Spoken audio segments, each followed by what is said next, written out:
నమస్కారం. AC news కి స్వాగతం. లేబర్ కోడ్ బిల్లును రద్దు చేయాలని, ఉపాధి హామీ పథకాన్ని యథావిధిగా పాత పద్ధతిలో కొనసాగించాలని కోరుతూ గురువారం దేశవ్యాప్తంగా కార్మిక సంఘాలు తలపెట్టిన సార్వత్రిక సమ్మె అద్దంకిలో విజయవంతమైంది. పట్టణంలోని భవానీ సెంటర్ నుంచి బంగ్లా రోడ్లో ఉన్న ఆర్టీఓ కార్యాలయం వరకు అన్ని రంగాల కార్మికులు కలిసి ర్యాలీ చేశారు. అనంతరం ఆర్టీఓ కార్యాలయం ముందు జరిగిన కార్యక్రమంలో సిఐటియు బాపట్ల జిల్లా ప్రధాన కార్యదర్శి ముజుందార్ మాట్లాడుతూ కేంద్ర రాష్ట్ర ప్రభుత్వాలు కార్మికుల హక్కులను హరించే విధంగా అవలంబిస్తున్నాయని, లేబర్ కోడ్ బిల్లును వెంటనే రద్దు చేసి కార్మిక చట్టాలను అమలు చేయాలన్నారు. కార్మికుల గొంతు నొక్కే విధానాలను ప్రతి ఒక్కరూ ఖండించాలన్నారు. 1886లో అమెరికా చికాగోలో పోరాడి సాధించుకున్న కార్మికుల హక్కుల ఆధారంగా ఏర్పడిన కార్మిక చట్టాలను కేంద్రంలో బీజేపీ, రాష్ట్రంలో కూటమి ప్రభుత్వం నిర్వీర్యం చేస్తున్నాయని ముజుందార్ మండిపడ్డారు. ఇప్పటికైనా కేంద్ర ప్రభుత్వం స్పందించి లేబర్ కోడ్లను తక్షణమే రద్దు చేయాలని డిమాండ్ చేశారు. లేని పక్షంలో ఆందోళనలు తీవ్రంగా ఉంటాయని హెచ్చరించారు. కొత్తగా ఆర్టీఓ ఆఫీస్ పెట్టారు. మన జనవరి 1వ తేదీన ఆర్టీఓ ఆఫీస్ పెట్టిన తర్వాత మనం ప్రకాశం జిల్లాలో కలిసిన తర్వాత అద్దంకి పట్టణంలో ఇంతమంది 500 మంది పైగా మొట్టమొదటిసారిగా ర్యాలీ జరిపిన చరిత్ర మన సిఐటియుదే. మన వర్కర్స్ నుంచే ఈరోజు ఈ ర్యాలీని జరిపాం. ఇంత ర్యాలీ ఈ మధ్యకాలంలో అద్దంకి జరగలేదని చెప్తున్నారు. ఈరోజు ఈ ర్యాలీ జరపడానికి, ఈరోజు ఈ కార్యక్రమం జరపడానికి ప్రధానమైన కారణం ఈరోజు నరేంద్ర మోడీ ప్రభుత్వం చేస్తున్న దుర్మార్గమైన విధానాలు. కార్మిక చట్టాలు రద్దు చేసి 4 కోట్లుగా మార్చారు. 1926లో అంటే దాదాపు 100 సంవత్సరాల క్రితం బ్రిటిష్ వాడు భారతదేశాన్ని పరిపాలించే కాలంలోనే కార్మిక చట్టాలు అమలుకు వచ్చినాయి. ఈ చట్టాలను రద్దు చేసి ఈరోజు 4 లేబర్ కోడ్స్గా మార్చారు. ఇందాక మన మిత్రులు చెప్పినట్టు చట్టాలు కోడ్స్కి తేడా ఒకటే. చట్టాలు అమలు చేస్తే కోర్టుకు వెళ్ళొచ్చు, లేబర్ కోర్ట్స్లో సివిల్ కోర్టుకు వెళ్ళడానికి అధికారం లేదు. ఇదే మౌలికమైన తేడా. ఏంటి ఈ చట్టాల్లో మార్పులు? మొత్తం కార్మిక వర్గంగా ఈరోజు ఆశా వర్కర్లు, అంగన్వాడీలు, స్కీమ్ వర్కర్లు, మున్సిపల్ వర్కర్లు, విఓఏలు, అనేక రంగాల్లో పనిచేస్తున్న వర్కర్లకి ఇప్పుడు దాకా ఎంతో కొంత పోరాటం చేసి మా వేతనాలు పెంచండి, మమ్మల్ని రెగ్యులర్ చేయండి అనే నిదానంతో మనం పోరాటాలు చేస్తున్నాం. రాబోయే కాలంలో మనల్ని నోరు ఎత్తకుండా బానిసలుగా మార్చే పద్ధతిని ఈ కార్మిక కోడ్స్ లో తీసుకొచ్చారు. ఈ కోడ్స్ ప్రకారం ఇప్పుడు దాకా ఉన్న హక్కులను కూడా రద్దు చేయబడుతున్నాయి. 1886లో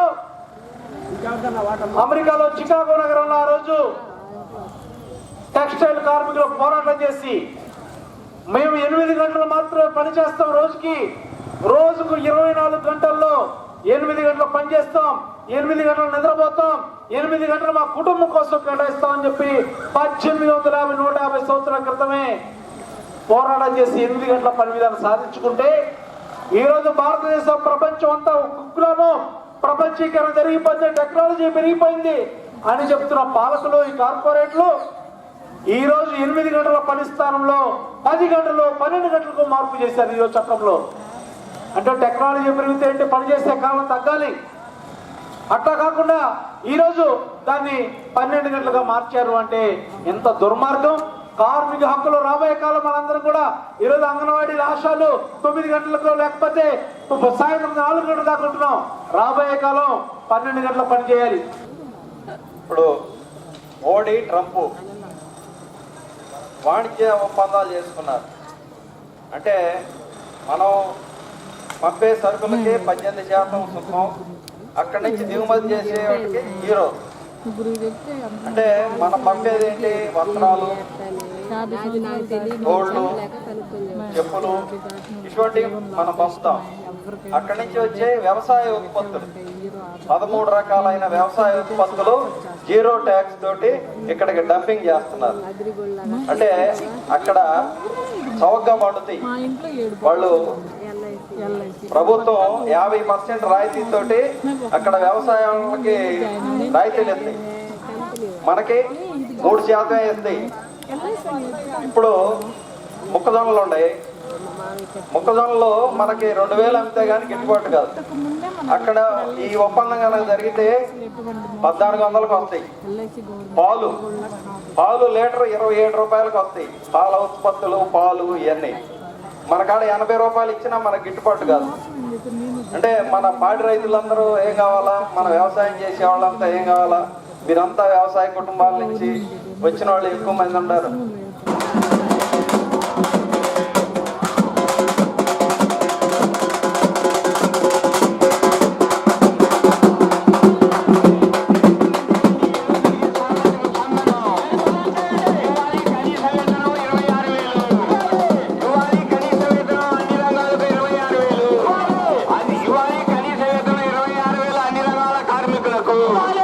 రద్దు చేయాలి 4 లేబర్ కోడ్లను, రద్దు చేయాలి కార్మికులను బానిసలుగా మార్చే లేబర్ కోడ్లను, రద్దు చేయాలి 4 లేబర్ కోడ్లను, నశించాలి కేంద్ర ప్రభుత్వం మొండి వైఖరి, నశించాలి కేంద్ర ప్రభుత్వం నిరంకుశ వైఖరి, నశించాలి కార్మికుల పట్ల కేంద్ర ప్రభుత్వం నిరంకుశ వైఖరి, నశించాలి కార్మికులు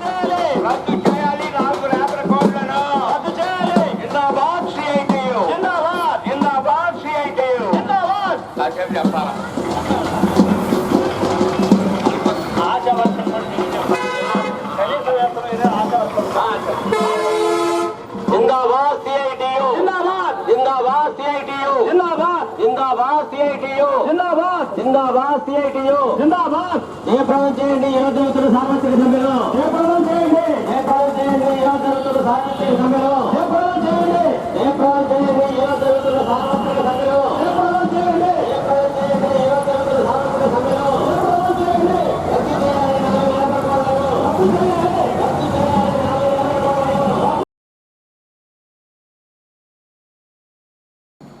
వనమూలికల వైద్యం చేసే పలువురు సింగర్కొండ వద్ద గుడారాలు వేసుకున్నారు.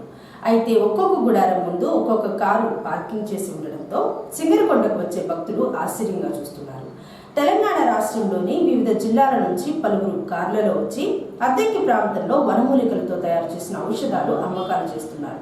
నివాసం ఉండేందుకు తాత్కాలికంగా గుడారాలు ఏర్పాటు చేసుకున్నారు. వ్యాపారం చేసుకునేందుకు కార్లలో వెళుతుండడంతో ప్రజలు ఆశ్చర్యంగా చూస్తున్నారు. ఈ సందర్భంగా వారు మాట్లాడుతూ వ్యాపార నిమిత్తం తెలంగాణ రాష్ట్రం మహబూబ్ నగర్ నుంచి ఇతర రాష్ట్రాలకు కార్లలో వెళ్లి వనమూలికలతో ఔషధ మందులు అమ్ముకుంటూ జీవనం సాగిస్తున్నారని, విశ్రాంతి తీసుకునేందుకు వారికి అనుకూలంగా ఉండే ప్రదేశం చూసుకుని ఈ విధంగా గుడారాలు వేసుకుని ఉంటున్నారని, ఔషధ మూలికలు అమ్మే వారందరికీ చిన్న చిన్న కార్లు ఉన్నాయని, కారు లేకపోతే వ్యాపారం చేయడం సాధ్యం కాదని చెబుతున్నారు.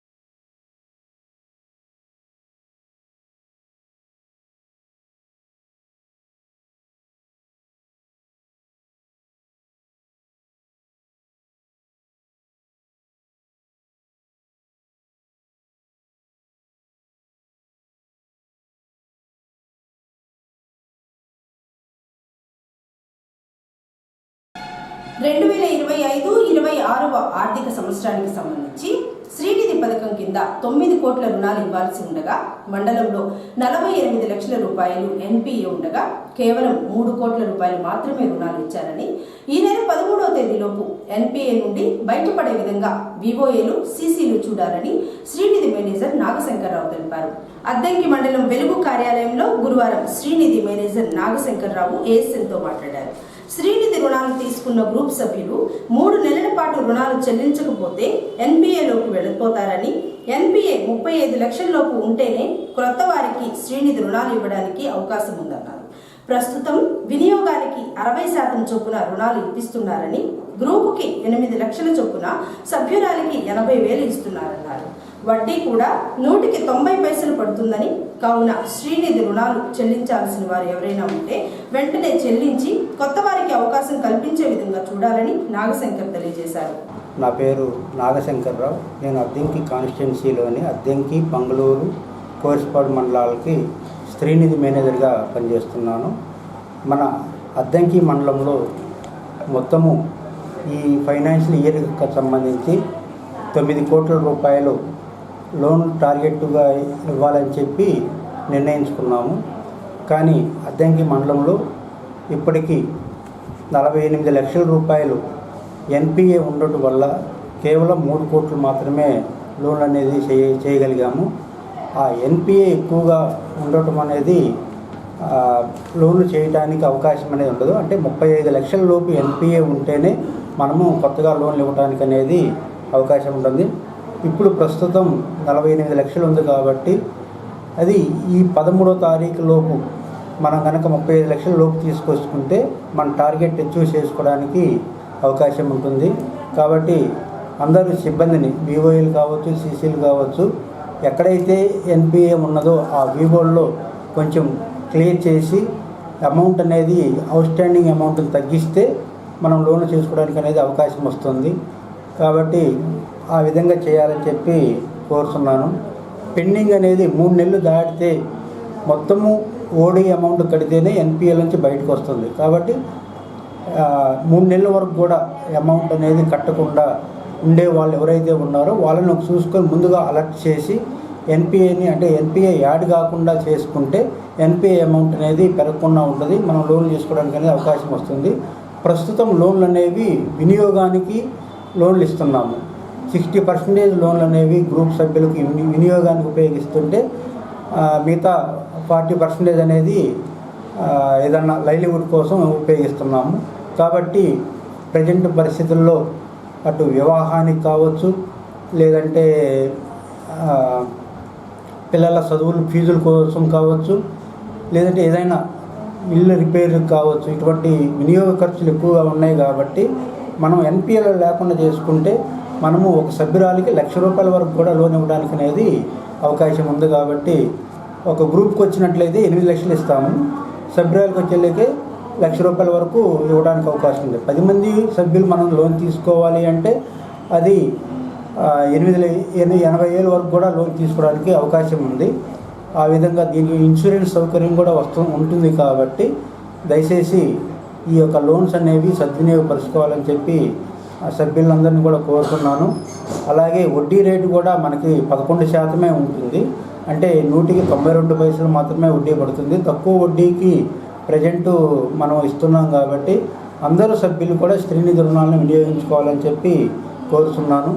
ఈ లోన్ తీసుకోవాలంటే ఎన్పిఏ శాతం అనేది తగ్గాలి. కాబట్టి ప్రజెంట్ దాన్ని మనం వివోఏలు కావచ్చు, సీసీలు ఈ ఎన్పిఏ శాతాన్ని తగ్గించాలని చెప్పి కోరుకుంటున్నాను. అద్దెంకికి చెందిన రంగారావు అనే వ్యక్తి అనారోగ్యం కారణంగా ఆర్థికంగా ఇబ్బందులు పడుతుండగా గురువారం మానవతా స్వచ్ఛంద సేవా సంస్థ అద్దెంకి వారి ఆధ్వర్యంలో పేరం సుధాకర్ రెడ్డి, కౌన్సిలర్ సుధీర్, గోనుగుంట్ల శ్రీనివాసరావు తదితరులు కలిసి 5,000 రూపాయలు ఆర్థిక సహాయం చేసి మానవత్వం చాటుకున్నారు. భవిష్యత్తులో ఇలాంటి సేవా కార్యక్రమాలు మరెన్నో సుధాకర్ రెడ్డి తెలిపారు.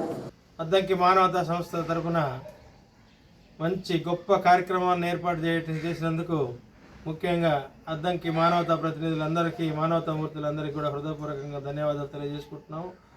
అద్దంకి సంస్థ పెట్టిన తర్వాత ఇది ప్రప్రథమంగా మన రంగారావు గారి పరిస్థితి, వాళ్ళ కుటుంబ పరిస్థితి తెలుసుకొని ఈరోజు సంస్థ చేతనైనంత వరకు, అంటే అన్ని కష్టాల్లో అన్ని తీర్చలేకపోయినప్పటికీ కూడా ఇది సంస్థ మొట్టమొదటిసారి పెట్టడం కాబట్టి అద్దంకిలో ఇప్పుడు ఇంకా కార్యరూపం దాల్చుకుంటుంది. అందరు కలిసి అందరి తలా కొంత ఇంతనే వేసుకొని ప్రతి ఒక్కరూ ఒక 600 సభ్యత్వం కట్టాలి. దీనికి మహోన్నతమైనటువంటి సంస్థ, మంచి ఆశయాలు కలిగినటువంటి, మంచి ఉన్నతమైనటువంటి విలువలతో ఉన్నటువంటి సంస్థ కాబట్టి ఈ సంస్థ మంచి అన్ని రాష్ట్రంలో కూడా 141 సంస్థ మనది. మన 141 సంస్థలాగా మన అద్దంకిలో ఏర్పాటు చేయడం జరిగింది. మన జిల్లాలో ఉమ్మడి ప్రకాశం జిల్లాలో మొత్తం 10 ఉన్నాయి సంస్థలు. ఇట్లా ఆ 9 వాటిల్లో ఈ అద్దంకి కూడా మంచిగా రాణించాలనేటువంటిది ఉద్దేశంతో ఈరోజు ఎవరైతే ఈ రకంగా ఇబ్బంది పడుతున్నారో వాళ్ళ ఇంటికి వెళ్ళి, బయట ఎవరినో పిలిచి లేకుంటే వాళ్ళ కుటుంబ సభ్యులను పిలిచి ఇవ్వటం కాదు, ఇంటికి వెళ్ళి ఆయన్ని పరామర్శించి ఆయనకు ధైర్యం చెప్పి ఈ రకంగా చేతనైనంత వరకు సంస్థ సహాయం చేయడం జరుగుతుంది. ఇదే కాదు, ముందు కూడా పరిస్థితి ఈ విధంగా ఉంది కాబట్టి మేము మా దృష్టిలో పెట్టుకొని చేసుకుంటాం, నోట్ చేసుకుంటాం పేరు కూడా. అంటే అన్ని కష్ట సుఖాలు, అన్ని బాధలు తీర్చలేకపోయినప్పటికీ కూడా ఎవరికైనా తిండి బట్ట ఈ ముందు ముఖ్యంగా కావాలి కాబట్టి వాటికి అవసరాల నిమిత్తం 5,000 ఇవ్వటం జరిగింది. ముఖ్యంగా ఈ కార్యక్రమాన్ని ఏర్పాటు చేసినటువంటి మన అద్దంకి పుర ప్రముఖులకు, మానవతా మూర్తులందరికీ కూడా ఉమ్మడి ప్రకాశం జిల్లా మానవతా స్వచ్ఛంద సేవా సంస్థ తరఫున ప్రత్యేకంగా హృదయపూర్వకంగా ధన్యవాదాలు తెలియజేస్తున్నాము. అదేవిధంగా మీలో ఎవరైనా ఇంకా ఇట్లాంటి ఎవరైనా ఇబ్బంది పడుతున్న వారు ఎవరైనా ఉంటే వాళ్ళు కూడా తెలియజేస్తే ఇట్లానే ఈ విధంగా నడవలేని పరిస్థితి లేకుంటే ఏ ఆచరణ లేకుండా పిల్లలు చదువుకు అన్నిటికూ ముందు యజమాని కుంటుపడిపోతే బయటికి పెడితే వచ్చే రూపాయి ఏముండదు కాబట్టి ఇలాంటి ఏదైనా ఉంటే మాకు తెలియజేస్తే మా సాధ్యమైనంత వరకు మేము కూడా సహాయం చేసి ఏర్పాటు చేస్తామని తెలియజేసుకుంటూ అద్దంకి మానవతా మూర్తులందరికీ నా నమస్కారం. మరి అద్దంకిలో ఈ సంస్థ స్థాపించి 4-5 నెలలు కావస్తుంది. మరి సేవలు ఏర్పాటు చేయడానికి మనకు ఒక బాక్స్ కూడా ఇంతకుముందే మనకు వచ్చి ఉన్నది. ఆ సేవలను వినియోగించుకోవడానికి త్వరలో ప్రజలకు అంకితం చేస్తారు అద్దంకి ప్రజలు.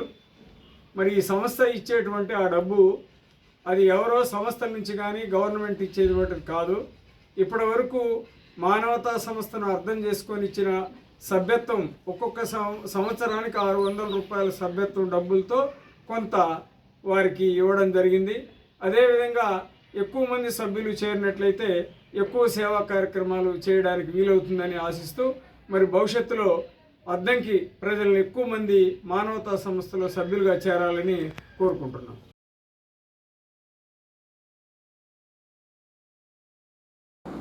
కష్టపడి పనిచేసే ఉద్యోగుల, కార్మికుల జీవితాలతో కేంద్ర రాష్ట్ర ప్రభుత్వాలు ఆడుకోవద్దని కేంద్రంలోని మోడీ ప్రభుత్వం కార్పొరేట్ల ప్రయోజనాల కోసం కార్మికులకు రక్షణగా ఉన్న 29 కార్మిక చట్టాలను రద్దు చేసి 4 లేబర్ కోడ్లను అమల్లోనికి తీసుకొని వచ్చారు అని ఆల్ ఇండియా ఎంప్లాయీస్ యూనియన్ నాయకులు డివిఎం సత్యనారాయణ అన్నారు. లేబర్ కోడ్లను రద్దు చేయాలని కోరుతూ దేశవ్యాప్త సమ్మెలో భాగంగా గురువారం అద్దంకి ఎల్ఐసి బ్రాంచ్ ను మూసివేసి సమ్మెకు మద్దతు తెలిపారు. ఎల్ఐసి కార్యాలయం వద్ద జరిగిన కార్యక్రమంలో యూనియన్ నాయకులు మాట్లాడుతూ కేవలం కార్పొరేట్ సంస్థలకు అనుగుణంగా 4 లేబర్ కోడ్లను తయారు చేసి 29 కార్మిక చట్టాలను రద్దు చేశారని, కేంద్ర ప్రభుత్వం ప్రజల కోసం కాకుండా కార్పొరేట్ సంస్థల కోసం పనిచేస్తుందని విమర్శించారు. ఎల్ఐసితో పాటు విశాఖ స్టీల్ మరియు ప్రభుత్వ రంగ సంస్థలను కేంద్ర ప్రభుత్వం ప్రైవేటీకరణ చేయడం తక్షణమే నిలుపుదల చేసి దేశవ్యాప్తంగా ఉన్న కార్మికుల సమస్యలను పరిష్కరించాలన్నారు. లేని పక్షంలో కేంద్ర ప్రభుత్వంకు తగిన మూల్యం చెల్లించుకునే పరిస్థితి వస్తుందన్నారు. పారిశ్రామికీకరణ తర్వాత కొత్త వర్గం పుట్టుకొచ్చింది. దాన్ని శ్రామిక వర్గం అంటారు, కార్మిక వర్గం అంటారు. మనం కూడా అందరూ కార్మికులు. ఈ కార్మికుల కోసం 100-150 ఏళ్ల నుంచి కార్ల్ మార్క్స్ దగ్గర నుంచి మొదలు పెడితే చాలా చట్టాలు వీళ్ళ సంక్షేమం కోసం ఏర్పడుతూ వచ్చాయి. ఆ లేబర్ లాస్ ఇండియా కూడా వచ్చాయి. 29 లాస్ ఏర్పడ్డాయి. అవన్నీ కూడా కార్మికుల యొక్క రక్షణ కోసం ఏర్పడ్డ చట్టాలు. ఇప్పుడు అలా కాదు, వెనక్కి వెళ్తుంది. అంటే సైక్లిక్ ప్రాసెస్ అయిపోతుంది. అంటే ఆ 29 చట్టాలని 4 చట్టాలుగా మారుస్తామని ప్రభుత్వం చెప్తోంది.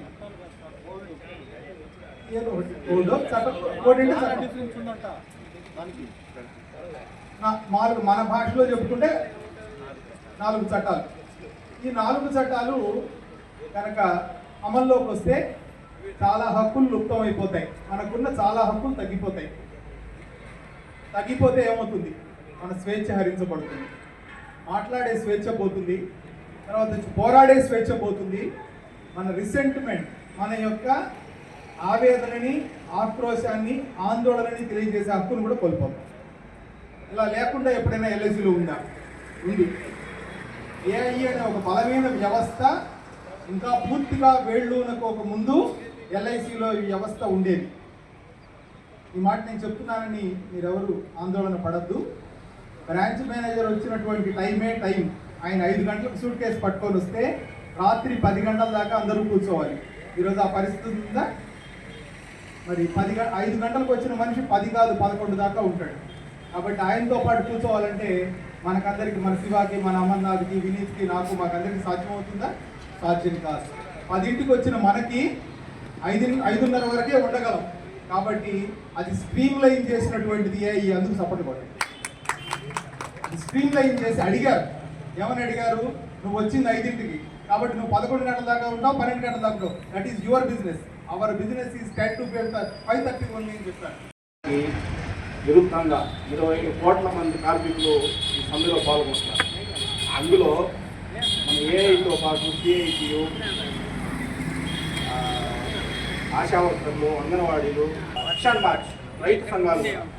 అంటే ఈ లేబర్ ఫోర్స్ వీటి ఎఫెక్ట్ ఎంత ఉందనేది కార్మికుల మీద ఈ యొక్క సమ్మె వాళ్ళకి తెలియజేయాలని, ఈ సమ్మె యొక్క రీసౌండింగ్ అనేది వాళ్ళకి ఖచ్చితంగా వినిపిస్తుందని నేను ఆశిస్తున్నాను. ఎందుకంటే ఈ కేంద్ర ప్రభుత్వ విధానాలు చాలా, ఏదైనా కానీ మేము చేసుకుంటూ పోతాం, మిగతా మేమేం చేసినా చెల్లుతుంది అనే ధోరణిలో వెళ్ళిపోతుంది. ఈ విధానాలు కరెక్ట్ కాదనేది మనం ఈ సమ్మె ద్వారా వాళ్ళకి తెలియజేయాలనుకుంటున్నాం.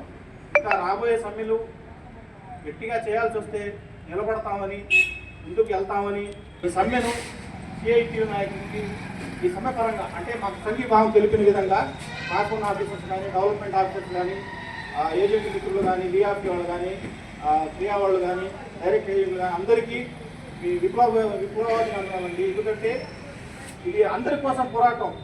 ఒక ఎల్ఐసి కోసమో లేదంటే ఇంకొకటి కాదు. 25 కోట్ల మంది కార్మికుల కోసం చేస్తున్న సమ్మె ఇది.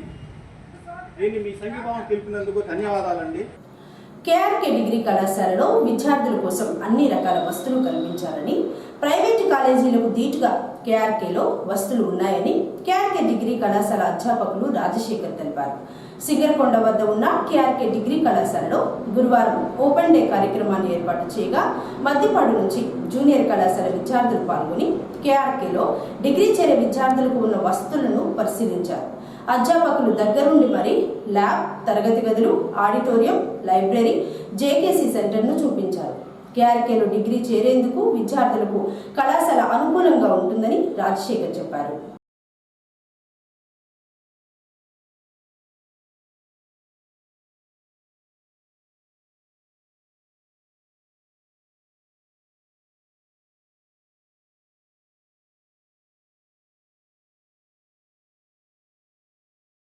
ఏసీ న్యూస్ ఇంతటితో సమాప్తం.